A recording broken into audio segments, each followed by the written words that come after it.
Hello, good morning, नमस्कार। Edu power N में आप सभी का स्वागत है। आज हम लोग सोलर सिस्टम सौर मंडल के बारे में जानेंगे और इससे विभिन्न जानकारियां प्राप्त करेंगे जो प्रतियोगी परीक्षाओं अन्य परीक्षाओं में जो महत्वपूर्ण प्रश्न पूछे जाते हैं उन्हीं को हाईलाइट करके हम लोग इस चैप्टर का अध्ययन करेंगे और जानेंगे सौर मंडल से विभिन्न जानकारियां। तो सबसे पहले हम लोग जानते हैं कि सौर मंडल किसे कहते हैं और सौर मंडल क्या है। तो सौर मंडल जो है, सौर मंडल मुख्य रूप से सूर्य के चारों ओर विभिन्न ग्रह, उपग्रह, नक्षत्र, उल्कापिंड जो चारों तरफ उनके चक्कर लगा रहे हैं और इन्हीं सब के समूहों को हम लोग सौर मंडल कहते हैं।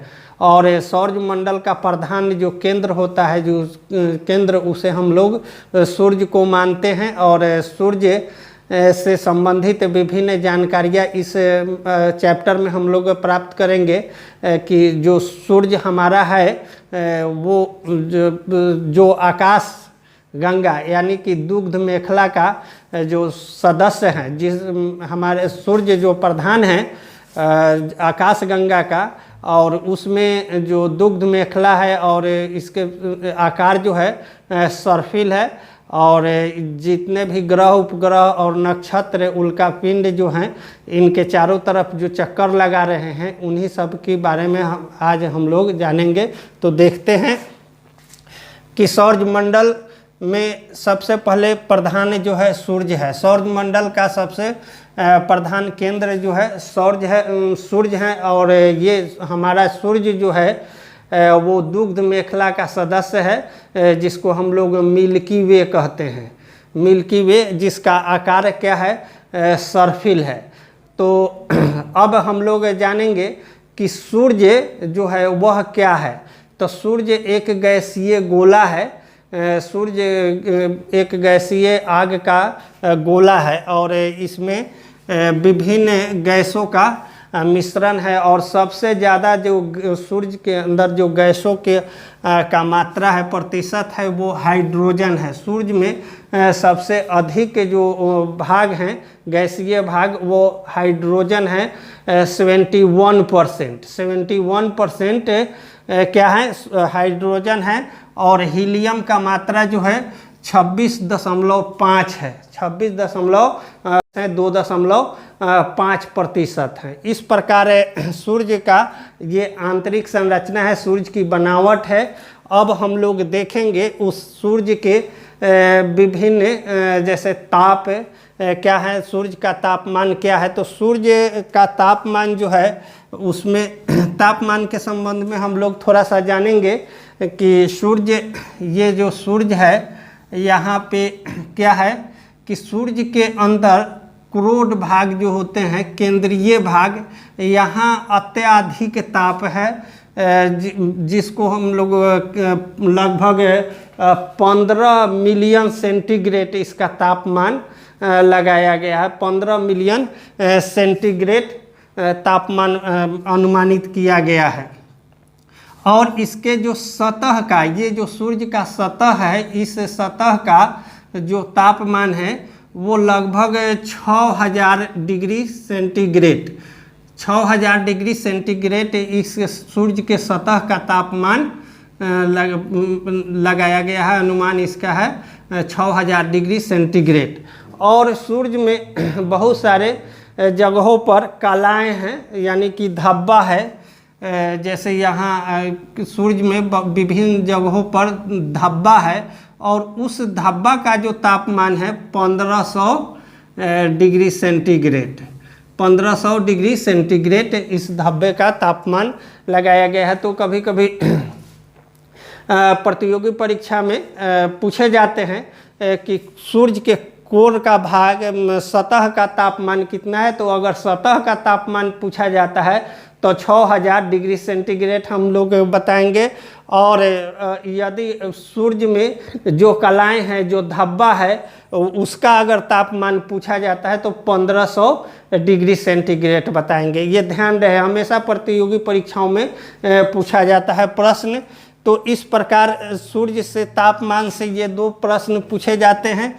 और अब एक महत्वपूर्ण बात है कि सूर्य पर ऊर्जा का मुख्य स्रोत क्या है। तो हम लोग जानते हैं कि प्रकृति के ऊर्जा का मुख्य स्रोत जो है सौर ऊर्जा है। सूर्य से प्राप्त होने वाली प्रकाश से हमें ऊर्जा मिलती है। तो सबसे पहले हम लोग देखेंगे कि सूर्य में ऊर्जा का स्रोत क्या है, सूर्य में ऊर्जा कहाँ से आती है। तो सूर्य में ऊर्जा जो है मुख्य रूप से यहाँ क्या है, नाभिकीय संलयन की क्रिया होती है। नाभिकीय संलयन की क्रिया में क्या होते हैं, हाइड्रोजन जो होते हैं He में बदलते हैं, हीलियम में बदलते हैं। हाइड्रोजन क्या करते हैं, हीलियम में बदलते हैं। और जब हाइड्रोजन हीलियम में बदलते रहते हैं उस दौरान विपुल मात्रा में क्या होती है, ऊर्जा का विमोचन होता है, ऊर्जा मुक्त होती है, जो ऊर्जा हमें प्रकाश और ऊष्मा के रूप में प्राप्त होती है। तो फिर से इस पर यहाँ क्या होती है, नाभिकीय संलयन के द्वारा सूर्य से ऊर्जा का विमोचन होता है। तो नाभिकीय संलयन में क्या होते हैं, दो हल्के नाभिक, हाइड्रोजन के दो हल्के नाभिक क्या करते हैं, दो हल्के नाभिक मिलकर एक भारी नाभिक का निर्माण करते हैं। दो हल्के नाभिक मिलकर क्या करते हैं, एक भारी नाभिक का निर्माण करते हैं, जिसे क्रिया के दौरान विपुल मात्रा में ऊर्जा मुक्त होती है। जब वो आपस में संलयित होते हैं, एक साथ जुड़ते हैं, तो उस क्रिया में क्या होता है, ऊर्जा का विमोचन होता है, जो हमें पृथ्वी पर प्रकाश और ऊष्मा के रूप में हमें ऊर्जा प्राप्त होती है। तो ये सूर्य से संबंधित प्रश्न है, ये भी परीक्षा में बार बार पूछे गए हैं कि सूर्य पर ऊर्जा का मुख्य स्रोत क्या है, या किस प्रक्रिया के द्वारा सूर्य में ऊर्जा उत्पन्न हो रही है। तो वो नाभिकीय संलयन के क्रिया के द्वारा क्या हो रही है, सूर्य में ऊर्जा का विमोचन हो रहा है। इस तरह से हम लोग देखते हैं कि ऊर्जा के मुख्य स्रोत जो है सूर्य है, और सूर्य से आने वाली प्रकाश जो है पृथ्वी तक है। जो प्रकाश हमारे पृथ्वी तक पहुंचती है 8 मिनट 16.6 सेकेंड में पृथ्वी तक एक्यूरेट पर सूर्य की प्रकाश यहाँ पहुँच जाती है। और सूर्य के सबसे नज़दीक का तारा, पृथ्वी से सूर्य सबसे नज़दीक का तारा जो है सूर्य है, और यहाँ पर प्रकाश को आने में 8 मिनट 16.6 सेकेंड का समय लगता है। अब हम लोग देखते हैं कि सूर्य से लगभग, पृथ्वी से लगभग 13 लाख गुना बड़ा सूर्य है। पृथ्वी से लगभग 13 लाख गुना क्या है, बड़ा सूर्य है। और इसी के बारे में हम लोग जानेंगे। और आज सौर मंडल में जो मुख्य ग्रह हैं, इनके बारे में भी हम लोग जानकारियाँ प्राप्त करेंगे। पृथ्वी, तो आइए हम लोग देखते हैं। यहाँ सूर्य जो है, जहाँ से मुख्य केंद्र है सूर्य और सौरमंडल का, और इसके चारों तरफ जो ग्रह परिक्रमाएं कर रही है उसके से संबंधित हम लोग जानेंगे। तो सूर्य के से सौरमंडल में 8 ग्रह हैं। सौरमंडल में ग्रहों की संख्या 8 है। और वो ग्रह जो हैं कौन कौन हैं, बुध हैं, शुक्र हैं, पृथ्वी है, मंगल है, और बृहस्पति, शनि, अरुण और वरुण। ये 8 ग्रह हैं जो सूर्य के चारों तरफ परिक्रमा कर रही है। अब देखते हैं कि 4 ग्रह जो है आंतरिक ग्रह के अंतर्गत आते हैं। बुध, शुक्र, पृथ्वी और मंगल, ये 4 ग्रह जो हैं आंतरिक ग्रह हैं। और ये 4 जो ग्रह हैं, बृहस्पति, शनि, अरुण और वरुण, ये बाह्य ग्रह की इनको दर्जा दिया गया है। तो अब हम लोग ग्रह के बारे में कुछ जानेंगे, कुछ महत्वपूर्ण जानकारियाँ प्राप्त करेंगे कि सूर्य से दूरी के अनुसार ग्रहों का जो क्रम है, वो क्रम है, सबसे पहले बुध है, सूर्य के काफ़ी नज़दीक है बुध। और यहाँ पे बुध जो है 88 दिन में एक बार सूर्य के चारों तरफ वो चक्कर लगा लेती है। उसका परिक्रमण काल जो है 88 दिन का है। और शुक्र उसके बाद शुक्र है और पृथ्वी है जो 365 दिन में एक चक्कर सूर्य का पूरा लगा लेती है। तो अब हम लोग इसी से संबंधित कुछ जानकारी प्राप्त करेंगे। बुध सूर्य के सबसे निकटतम ग्रह है। परीक्षा में बार बार पूछे जाते हैं कि सूर्य से सबसे निकटतम ग्रह कौन है।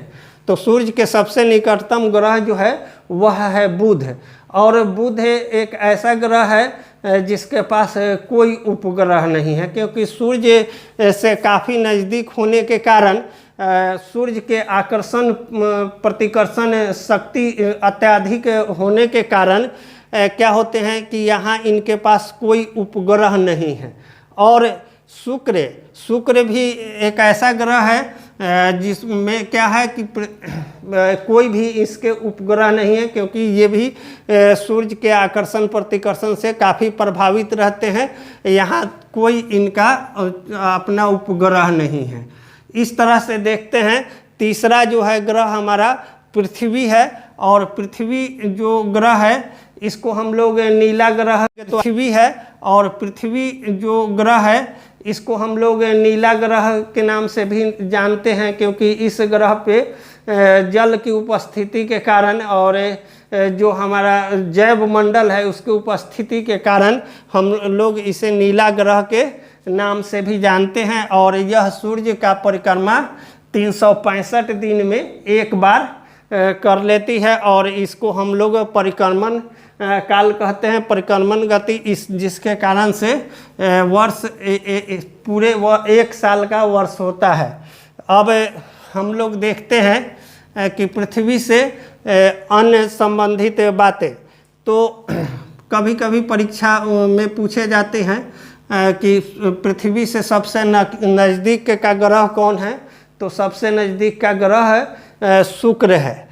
और इससे अन्य संबंधित जानकारियां भी पूछी जाती है, जो हम लोग नेक्स्ट क्लास में, अगले क्लास में ग्रह से संबंधित महत्वपूर्ण जानकारियां प्राप्त करेंगे।